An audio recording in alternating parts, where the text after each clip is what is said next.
Hello and welcome to the Retail Journey Podcast. I'm Charles Greathouse, one of your hosts. And I am James Harris, and today we are talking to Dusty Pruitt. Dusty is an implementer for Entrepreneurial Operating Systems, also known as EOS. Dusty, welcome to the Retail Journey. It's good to be here. It's good to see you here. Yeah. Well, I was going to say, we are also I'm not just a podcast guest here. No. James is one of my very best friends in the whole world. Absolutely. And special note for your listeners, you helped me pull off my engagement to my wife. I don't know if you remember that. I have a slight memory. You were there. Yeah. It would not have happened without you. So I'm eternally grateful. Love that. Come on. Yeah. But what was fun was my first MC gig. Yeah. Was your wedding. MC and DJ. Yeah. So MC and DJ. Yeah. Well, we were on a budget. So. First and only MC gig. Yeah. Yeah. Oh, that was the last one. Yeah, pretty much. I mean, you're good at that. There might be something there. Yeah. James is one of the people in my life that matters the most. And so I'm so excited to be here. And Charles, we have our circles overlap too. Yeah. Way back To in the day, cat food. bright-eyed, early days at Walmart. Even before then, JBU. Yeah, that's right. All the way back. The Students in Free Enterprise, SIFE. Yeah. Now, Formerly known as SIFE. now something else. Yeah. And different. But Yeah. here we are. So Yeah. this is homecoming for me. Yeah. I'm supposed to be here. Plus, we use EOS. We use EOS, and Dusty was our implementer. And if I'm not mistaken, we were your first client. One of the first. One of the first. Okay, I've been saying first. That's all right. Probably keep You know on what? saying that. You're the first.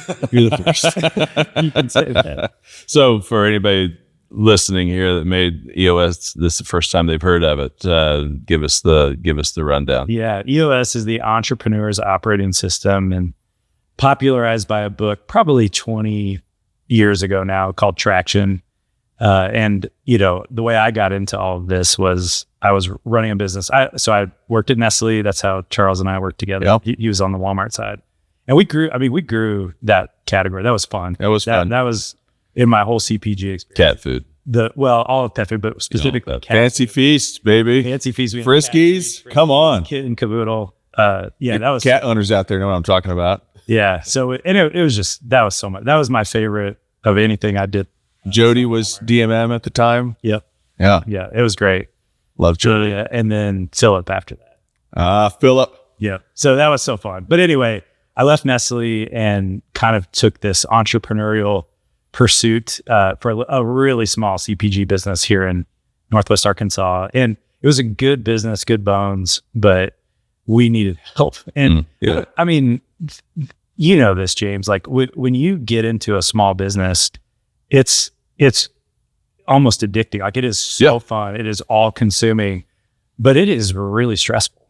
And you get into these things, it's just like, That's part of the drug, though. that's what it is. Yeah. It's like, you can't not do it, but you have to, and anyway, I just remember this specific time we had payroll due. And when you have payroll, you pay it out on Friday, but you got to have it to the bank on Wednesday. Yep. And it was Monday and we didn't have the money. Oh, wow. That was not that we didn't have it, but it was like, we can't just keep, what are we going to do here? And that was really when I hit this moment of, it was a lot easier at Nestle when the money was coming in. We had whole departments of people doing IT. I was the IT department. I was HR. And I was just like, this is not thriving. I mean, this is barely surviving. Yeah. We're going to do this. Yeah. But no bureaucracy. How about that? I mean, You get to make all the decisions. Yeah. But it was. Turns out those systems were there for reasons. That's right. And Well, that's how they get. there's a shadow side of how large and complex you can get, but systems are pretty helpful. Most Pretty helpful. small businesses don't make it, and that's why. Yeah, totally. So why. So anyway, kind of in a fit of, I guess, panic. I mean, I fall asleep pretty easily, but stress pulls me right out of sleep. Mhm. So it was 2 a.m.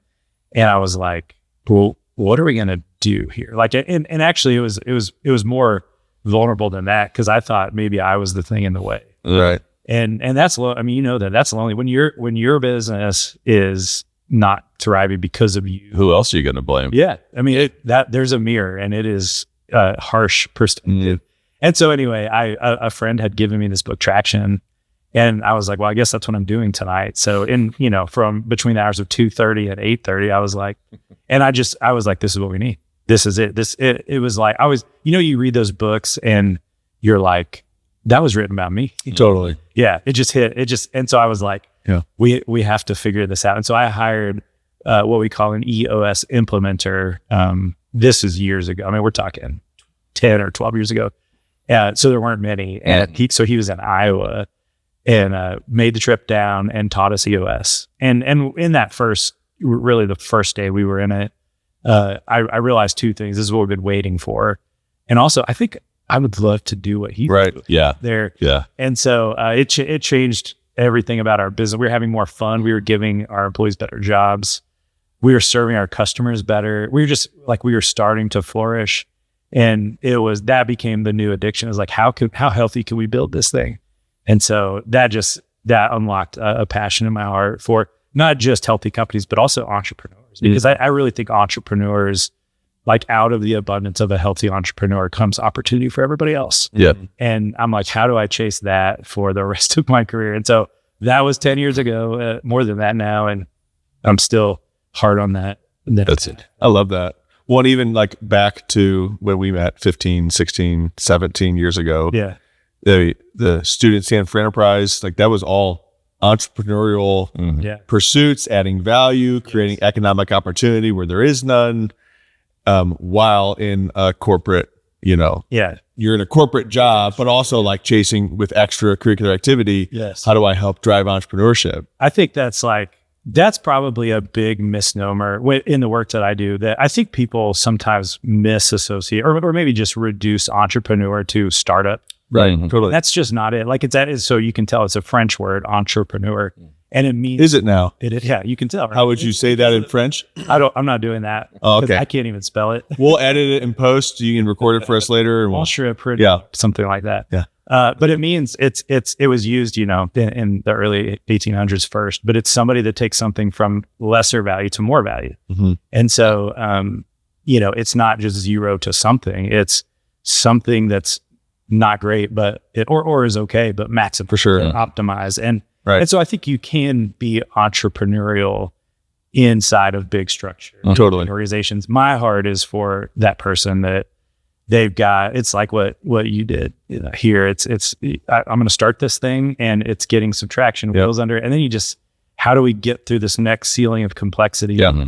We've got the bones, but let's go through. Yeah, so if you're right, there's a few different meanings of the word, right? There's the what is it literally, the way we say it, as well as somebody that has a business that is their source of income, but it's also a spirit, right? And that's the thing you can use anywhere. Yeah, as here's where I am, here's what I've got, here's where I want to go.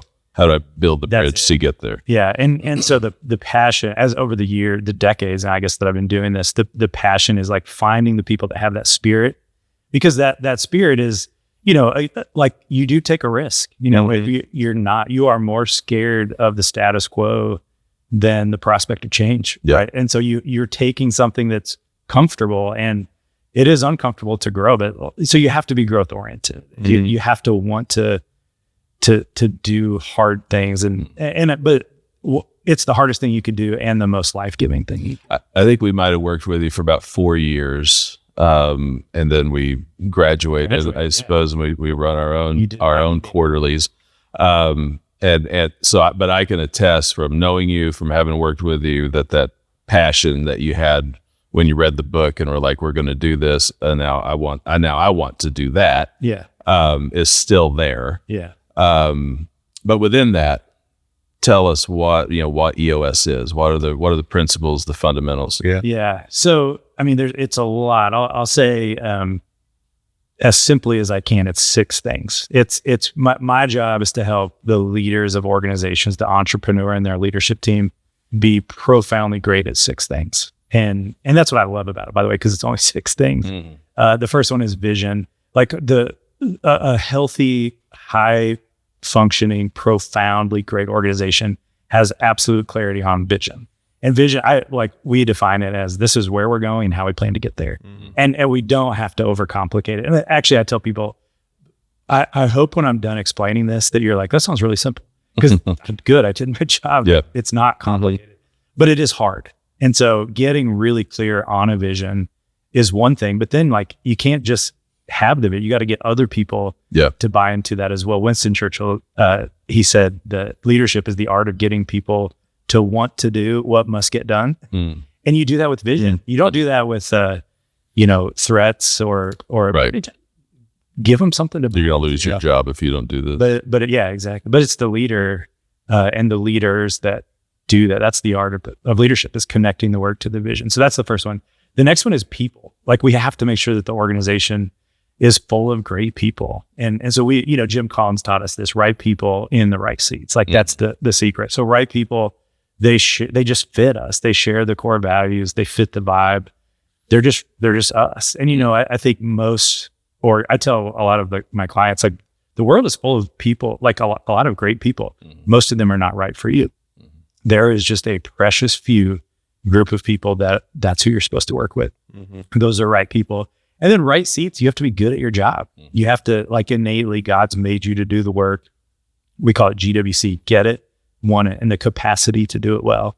A good example of that is there's a number of people I've wanted to hire over the years, but we didn't have the spot for it. Yeah. Right. So I'm would be acquiring these skills, but we don't need those skills. It's a beautiful way of just having a conversation with someone. We've talked to several and being able to say, like, I think you're a right person and I don't have the right seat. Yeah.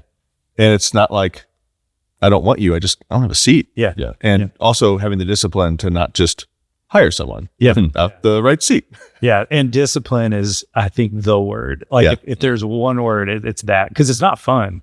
Discipline is not fun. Right. It's hard, but it's good. It's so good. It's so healthy. So vision, where we're going, how we plan to get there, people, right seats. And you can't achieve a great vision without great people.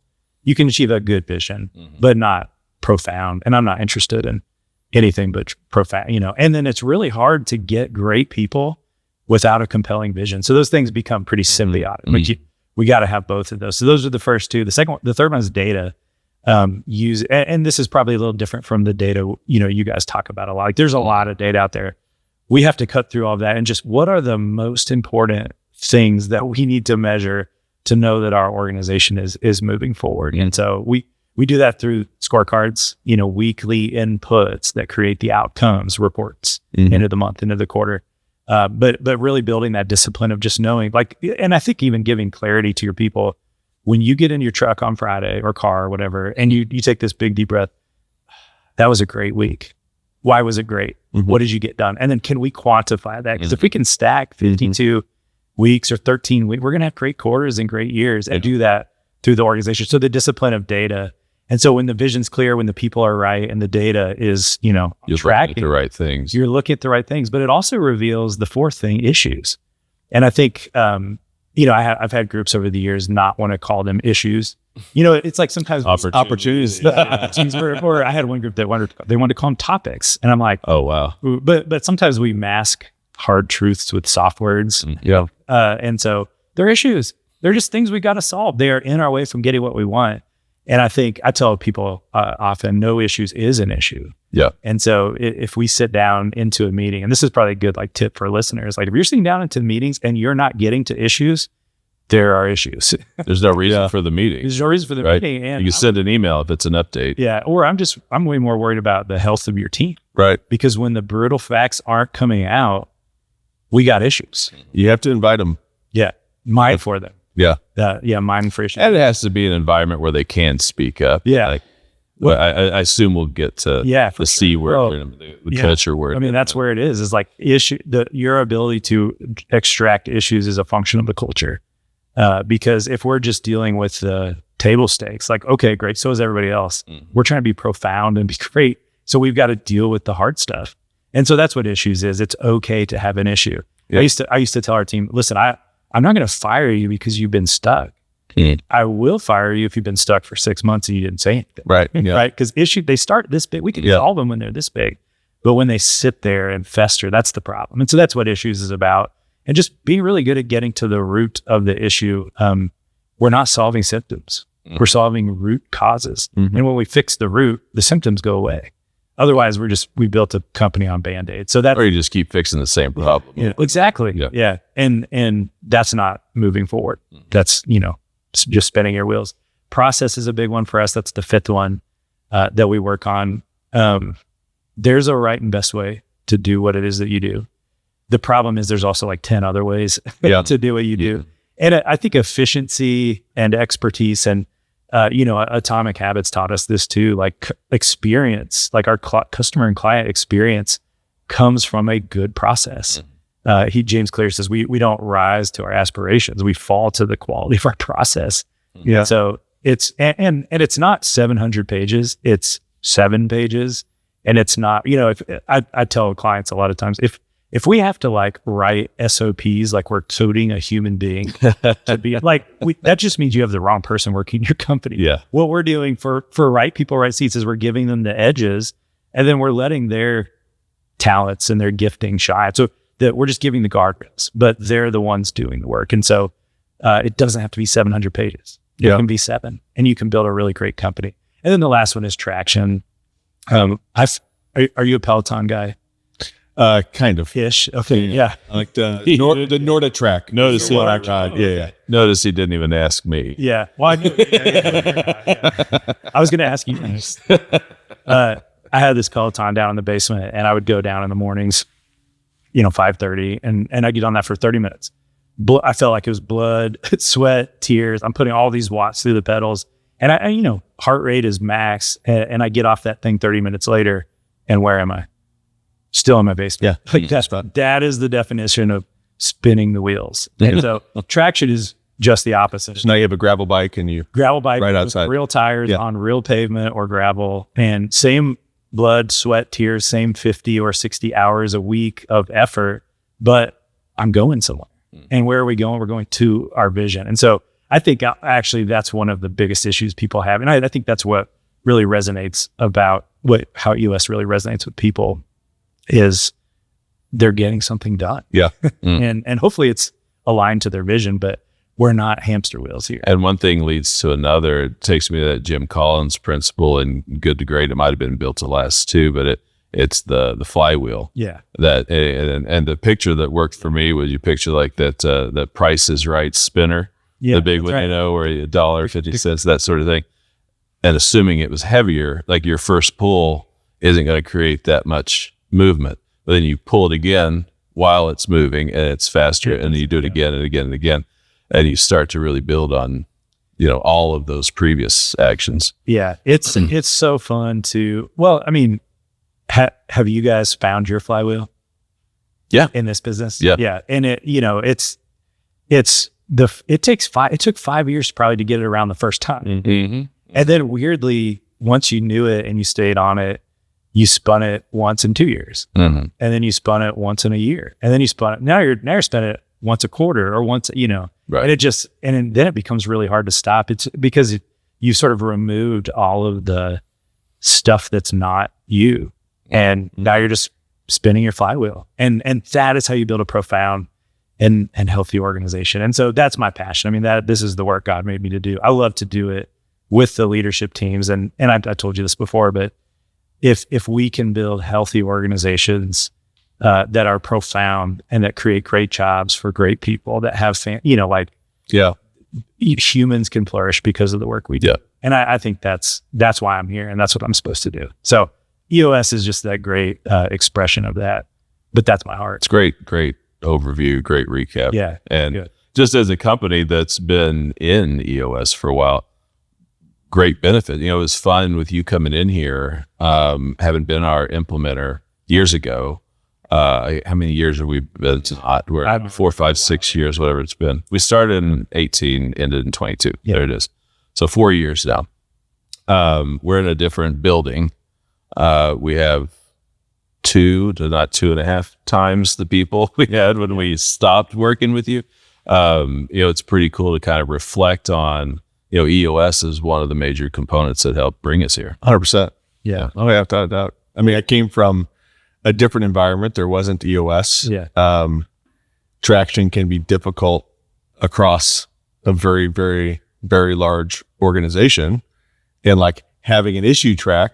Yeah. I mean, in that world, there are opportunities. Yeah. They weren't issues, there are opportunities. Yeah. And so there's a packaging required as opposed to just a frankness of like, now to be fair, there are plenty of leaders that are just 100%, and you bring the issue exactly as it is. Bad news travels faster than good, and we're solving stuff, and we're moving forward with speed. And there's others where like, if you don't have a good bow alongside it, like, don't be the messenger. You don't want to be that one.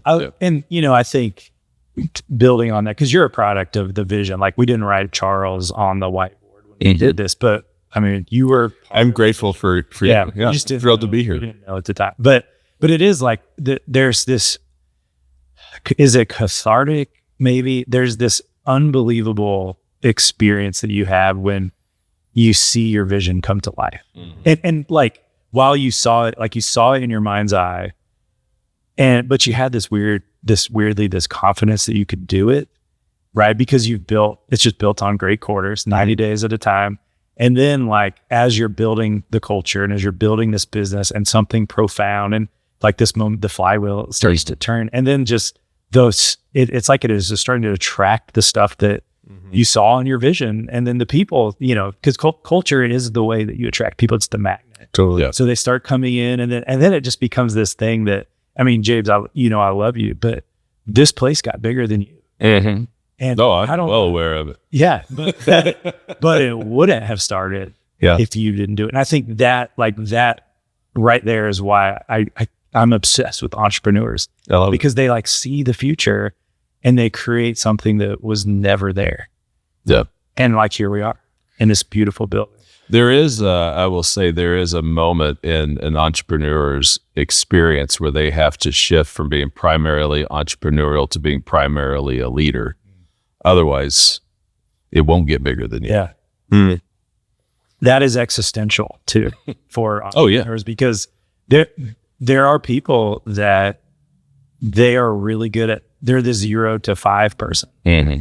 And then it's like, I'm bored. Or often what I see is, I don't love this company anymore. Like I had to do an expense report last week. Yeah. Or or it got too big to be cool. Or, and so like they need to find, and have I don't think it's humility. I think it's just the understanding themselves. Understanding the freedom to say, this isn't what I want anymore. Mm. So it's here, it's in place. And then let's put good leaders that are the 5 to 15 or 5 to 15, and then let them go and let them flourish. And I'm going to go apply my God gifting and unique ability, innate talents to the next one. Yeah. Or to the next thing. Yeah, the next thing. Right? Like I look at do it again. I don't have the same job now that I had 2 years ago. And 2 years ago I didn't have the same job I had 2 or 3 years before that. Yeah. You have to evolve along with the company a little bit. Yeah, and that's what growth is. Yeah, that's so fun. I could talk about this all day. Title hasn't changed, but the work's evolved. Yeah. I mean, it was really, I distinctly remember just in the journey from Walmart to choosing to join James and his team, like the discipline to make hard decisions was like a huge part of it. Mm-hmm. Like it was obvious to me, like, yeah, this is small, which feels risky, but also we know how to make the hard calls that are the right thing for our clients, for our partners, for where the long-term vision is going. And I believe in it. So let's get after it. Yep. Yeah. That's music to my heart too. Just that's what you made here, because it just, you can serve, I talk about this all the time. You guys know this, but we get Zig Ziglar taught us this, but we get out of life what we want if we help enough other people get what they want, right? Like that's the abundant mindset. And so what I love about companies like this, this is who I'm supposed to work with, like you guys, but you can just serve profoundly well and you can do it quickly. There's not 7 layers of just like, what's the right thing for the client? That's what we're going to do. Yeah. And we believe if we help enough clients be wildly successful, we're going to be fine. But our antenna is up on how we're going to help first. And then it's not a risk. Right. And I think that's probably some of it's different when you came here, but oftentimes when you come into an environment that's healthy, like you want to be in a garden that you're going to grow in. Yeah. And I would guess you're more Charles than you were back then. Yeah. Yeah. No, it's, That's growth. I mean, it's definitely more beard, more hair. All the above. Yeah. No, it's fun. I think I love your comment on an entrepreneur. Like this is taking something small, having clarity of vision, and then making it Just greater, lesser, right? Not necessarily small, lesser to more. And like I distinctly remember being told, Steve Bratsby's former chief merchant, it's awesome. And I just, if I've got a conviction about something, I'm a hunt. And we were selling fish oil, and I wanted it to be omega-3s because the promise for the customer is in omega-3s. It's not in the fish oil. The oil is just a carrier for omega-3s, but it was commonly called that, and whatever. And he just looked at me and he's like, "You're a glutton for punishment, aren't you?" Because like it's an uphill battle to fight for what the customer really needs that they're not asking for yet. Like those that are informed know exactly what they need, but there are a lot of customers out there that are just buying fish oil, thinking they're getting the benefits of omega-3s when they weren't getting as much as I think they thought they were getting. And to your credit, walk a store today and find a fish oil that doesn't have omega-3. Oh yeah, it's all over it. But it was a uphill battle, and it was and it took a lot of creativity to go from a thing that frankly the product was lesser, and now it is better, and the reward is there. We were just at Expo West, natural product trade show in California, one of the largest. It's huge. I remember walking it as a vitamin merchant before we went through all of this, and people shunned Walmart. They were like, you guys don't know how to do this. And I had my talk track about the organic groceries we were selling because Walmart was crushing already organic groceries. And then I had my other talk track, which was like, well, you're selling on Amazon. How's your relationship with that robot? That was always benevolent towards Walmart because that relationship wasn't good. I knew it wasn't, for them. And so they like, I'm the actual buyer. Can we let's do something? Yeah. Because America deserves this. And I would start with why. Why are you in this business? I want to help people be healthier. I'm like, oh, that's great. 130 million Americans every week shopping in this store. Can we give them exposure to your brand? Well, I don't know if we can. And now, like the last year I was there, 4 years later, I'm getting physically assaulted by people because they understood. It was unlocked. A couple brave souls went first, and then it was like this space. And I've watched Walmart do that in so many spots. And I think every time that's happened, there's an entrepreneur in there. I mean, Sam Walton, obviously an entrepreneur. So many entrepreneurs. There's so much in the lifeblood of Walmart and Sam's, and frankly, a lot of the suppliers that are like looking at how do I take this and expand it into something bigger and greater. I'd love to hear your thoughts when it comes to, hey, I'm within a much larger, hard to call this thing entrepreneurial, the company, but I am, and I'm here inside of this large company. How do I get traction? How do I, borrow? Yeah. I mean, it's a good question. Yeah. It can happen because it's a spirit, like James said when we started. I think that when the words you used or the comment was like the why was big enough. The road was not, the hill wasn't too steep. Right. And it was just worth doing. Yeah. So to me, I think that there's probably two parts to answer that. The first one is like you have to have this deep passion to do the work that you do. Otherwise, the hill's not worth it. It's just too hard. That's so true. Because there will be moments where if you didn't have to do it, you wouldn't. You wouldn't, yeah. Take that to the bank. I think I've seen that across when there's not enough passion, then like the hills are way bigger. Yeah. Yeah. They're not worth climbing. For an entrepreneur, you do like the hills because it's a roller coaster, and the highs 100%. Are really high, but the lows are really low.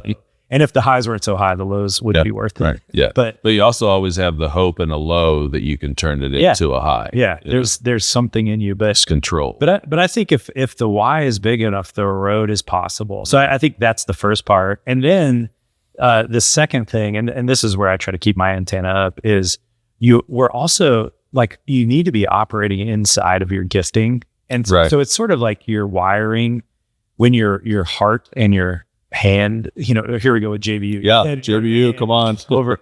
But when your work and your wiring intersect, I think that's profound work. Yeah, that's the sweet spot. Yeah. And so it's a lot of self-awareness about what you're good at and probably more self-awareness about what you're not good at. Yeah. And I'll tell everyone this, most things you are not good at. Mm-hmm. Check your things. Yeah. But there is there's a precious few things that no one can do but you. It's uncommon and it's good. And I think the more you can move your design into, your time and your energy into those things, and then let that layer over top of that big why. Yeah. That's, I think, when you get things done. And so it's good self-awareness of what you're good at, what you're not. And then the why is just big enough. And then I'd say, watch out, go see what can happen. My experience is most people, when you get comfortable, those things start to dilute. And the paycheck is big enough, or and so you go, you downshift. Mm-hmm. And I'm just kind of running out the clock here. And while, maybe that's, I don't know, but that's just not the life I want to live. Yeah. That's why I love being around entrepreneurs because that's not how they live. Yeah. They're not downshift. Otherwise, why would you sign up for this? Yeah. That's what I don't understand. If you go to downshift, you need to be putting it in park and getting out of the car. I had a boss one time that he said, you're either green and growing or you're ripe and rotting. Yeah. And so I always want to be green and growing.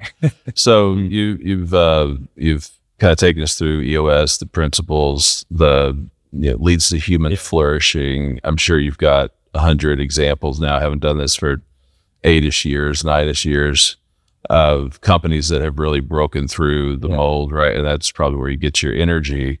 I don't want to dwell on the ones that didn't, but help us contrast, the type of company, that really wins and the type that just doesn't quite get there. Because I'm sure it happens. It's the answer is probably not the type of company. Yeah. And it's more the type of leader that means that it doesn't happen or doesn't work or work as well as it could.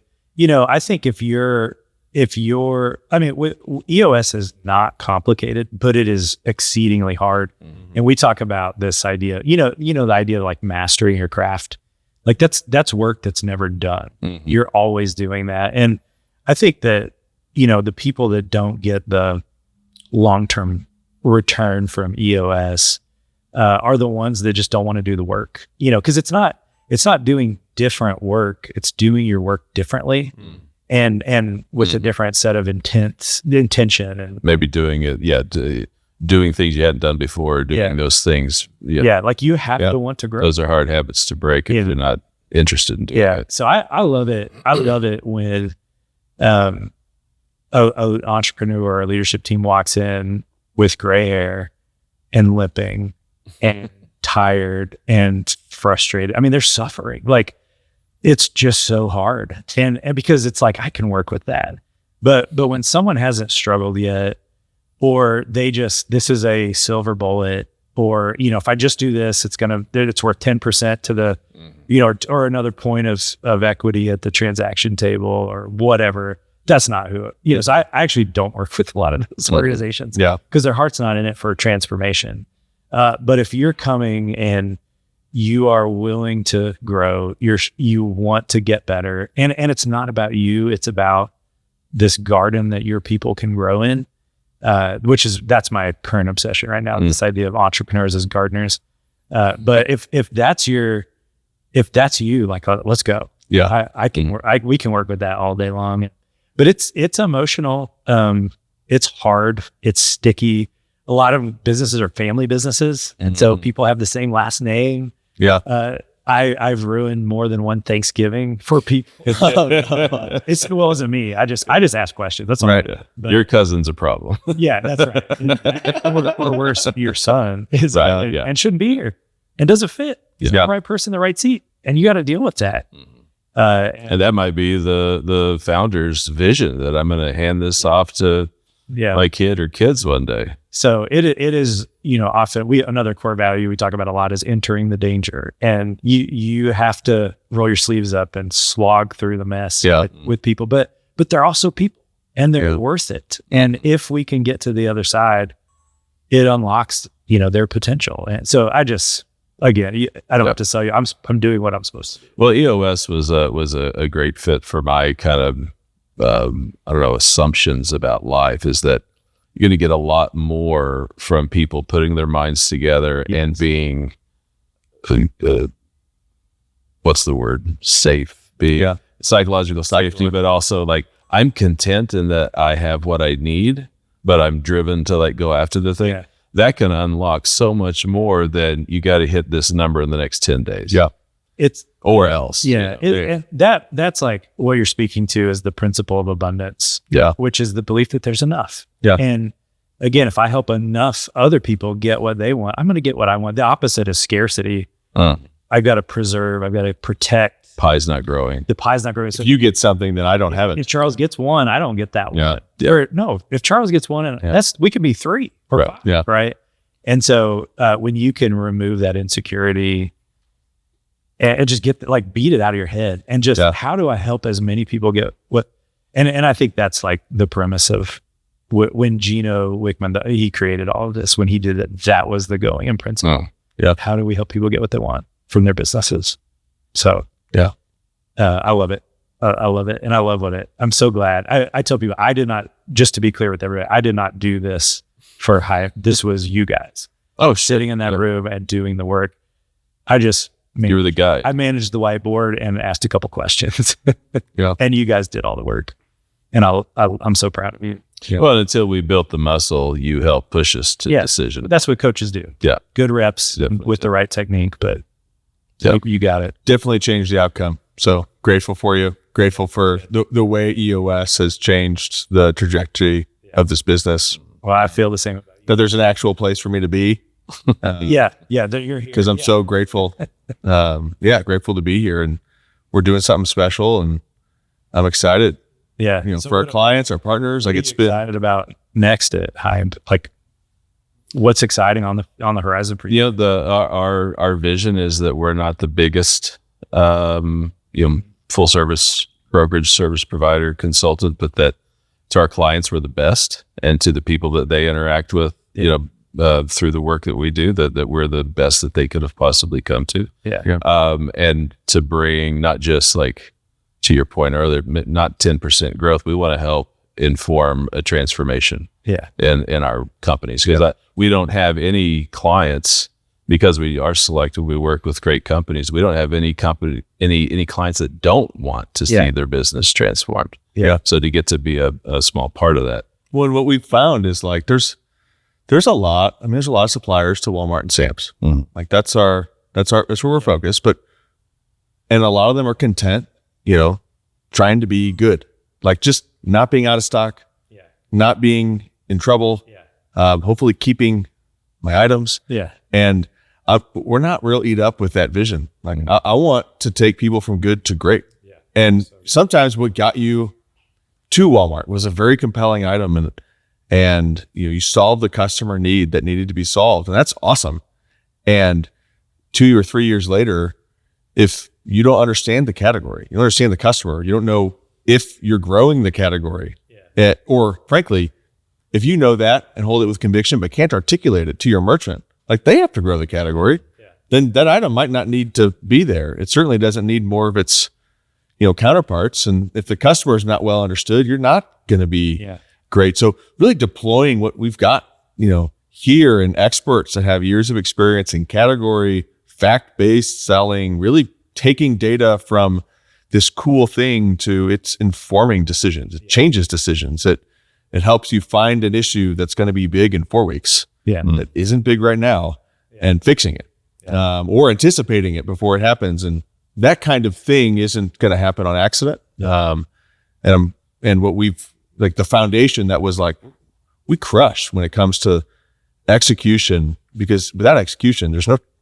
trust. There's no long-term prospect. There might be an instant or an initial entry, but if your vision is to be long-term and sustained growth, the execution is a green fee. I don't care how good you are at golf. But we got to be there. But that's just good. We want to be great. And so it's been really fun to see that come to life for our clients, and get to see the fruit of, when you earn trust and you have good solutions, you get to solve more problems and solving problems on behalf of the customer, they reward because they want their problems solved. And you're okay calling them problems.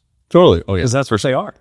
And that's what you do is solve problems. Yeah. I think to your comment, Charles, about, understanding the category if you're going to do year 2, year 3, but I think of that every time I see a Shark Tank item on the shelf. Right. Because that item is there now. Right? It met some need. It got some investment. It got some attention. People are buying it. But in 2 or 3 years, some of those brands you see continue to innovate and continue to Scrub Daddy, come on. Right. Oh, nice. Well done. Right. But then, if you don't see it, then that item, it's gone. It's out of memory. Yeah. I have a question on this. So I heard 2 things. I heard we're just trying to be the best that we can be. So like be our best. That's our, this passionate pursuit. And then we, it's in the name. We're not here for incremental improvement. We're here for high impact. That's right. Yeah. And you spoke to like, we're solving problems that are 2 months down the road, not just, Monday. Like you're not just making Mondays better. You're making up order of them. You don't get rid of the moles by whack-a-moling. So and really where we're going is to set our clients up to have their 3-year vision with their core customers, their joint business planning. Let's get outside of even quarter and annual. Let's build to the vision which we want to have for each break. Which is different work than if we're just trying to get on the mod, right? Yeah. Like, 100%. And I think that's just so like that long view. Like we're going to do the infrastructure work early so that we can do the fun stuff, and that's the work. Yeah. We're going to stack quarters until we get to our vision. And I think that's the power of the 90-day world. So knowing that this is what you're trying to build, it's going to be profound, have this high impact. I'm curious, and I'm asking this question a lot. So I love it. Really curious. How does that give or not give clarity to like hard decisions? Mm-hmm. We have to hire this role. Do we have the payroll line? Mm-hmm. Is this a client fit or not? Like how does that become a filter? How does the vision that come down to those kinds of decisions? Like, does it take the burden of decision making off? Quite a bit, I think. Yeah. Tell me. Nielsen's a great partner to us now, and the decision to invest in Nielsen data is a direct result. Like, you can't be a great partner without understanding the rest of the market. We're going to be the best. We have to do this. You have to understand where this is going. Yeah. Our digital team that focuses on e-commerce. Like, do you need that to stay off the naughty list? Probably not. Do you need it to grow, to plant seeds for future in-store innovation? Yeah, you do. Do you need category-centric storytelling in ways that compels a completely different understanding of what drove this category forward?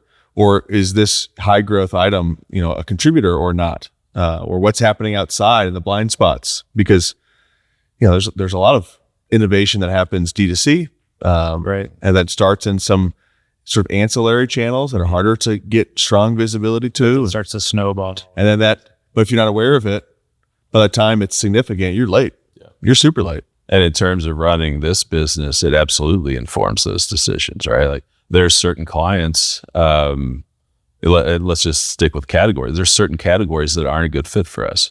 Like you can't, not that many. You can't be the best at it. Right. So we could do it and we could get you to good on a really huge apparel assortment, but we're going to probably refer you to somebody that could do that better. That's the abundant mindset is if I can't be the best for you, I don't want to do it. Yeah. Right. I know someone that can do better. And you're not scared that person's going to get this new client. Yeah. And it's super critical on hiring, right? Particularly at the leadership level, but really at any level.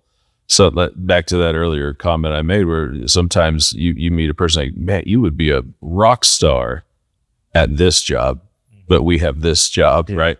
And if being really good at what they're good at isn't part of the vision, then it's an easy no.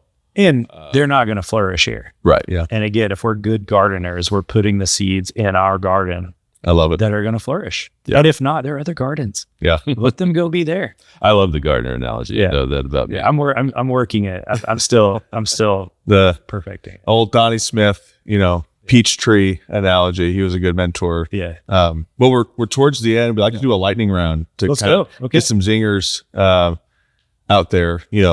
I like to hear about your biggest retail. So one of the things, what are you reading? Also, what are you reading? What are you listening to? What podcast? What are you consuming right now?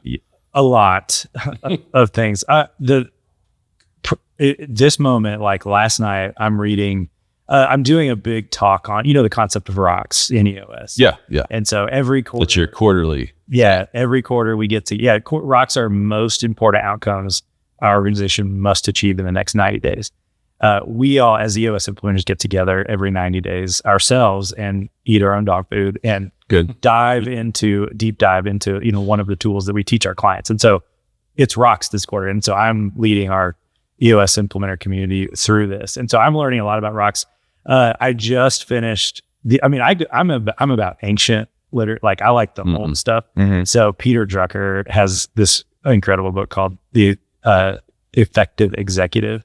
And just the snippet of it that's so good is he said, and this speaks specifically to rocks, but he says effective executives are profoundly great at putting first things first and doing second things not at all. Yeah. And so it's just this ruthless elimination of anything that's not most important. Yeah. So I just finished that last night, and then I'm always working through something from Stephen Covey, Jim Collins. I'm a big Patrick Lynch Young. The classics. Yeah. I mean, if it's not 25 years old, I'm not sure it's for me. You don't trust it. Yeah. Podcast wise, there's a lot of podcasts. We have a lot of EOS people in our community that do podcasts, and I bet one of them, The Retail Journey, I listen to that. Let's go. Nice. All right. I'm going to reward you with that. With what was your greatest retail blunder in your journey? As a consumer or as you were the CPG world. So I'm sure there was some fun, like, oh, whoops, learn from that. Man. We had, one thing I'm thinking of right now, this was in the dog food category, and we had a kind of a cereal box of dog food, and we had I don't know if they're still called end caps. I've been out of it so long, but they're still called end caps. And we had an opportunity to go through there and a buyer that was interested in it. And so we did this whole thing, and I think it was all the stores but we sold them for $1. And so while it was like a compelling thing to pick off the shelf, the margin was there for us. It just wasn't a great use of space. And I got called into the principal's office on that one. What did you do? There were a lot of principal's offices. Yeah. Sure.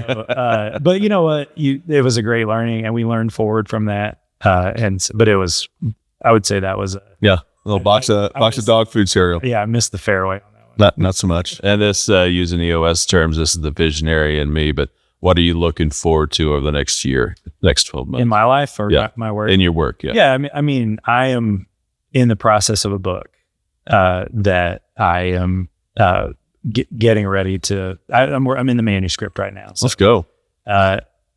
I'm looking forward. I think so. What I'm looking forward to is it being over. Yeah, I'm not looking forward to it. Like complete. Yeah, it's being complete because it is hard to sit there and write. What's the topic? What's the book about? Entrepreneurs that are gardeners. All right. Let's go, baby. More to come. Let's cultivate. Yeah, let's cultivate. Ooh, that's good. Yeah. Did you trademark that one? Yeah. Let's cultivate TM. Guys, this was awesome. Yeah, thank you so much for joining us. So thanks for letting me come here. I appreciate it. Where can the people find you? Yes. Oh man. EOSworldwide.com. You can search my name under EOS Implementers. And I would love to, if you're an entrepreneur and you're looking for traction in your business, I would love to have a conversation with you. I have a little office down in Fayetteville or a Zoom meeting, but email address. Yeah. Dustin.Pruitt@EOSworldwide.com. Awesome. And Cassandra she'll answer it and we'll get it set up. And I'm not good at email, so she'll take it and get us set up. But I appreciate you guys. I'm grateful. Yeah. Appreciate you. Good work. I'm proud of you too. Thank you all for listening. As always, you can find all of our episodes on our website at highimpactanalytics.com or wherever you get your podcasts. Thank you.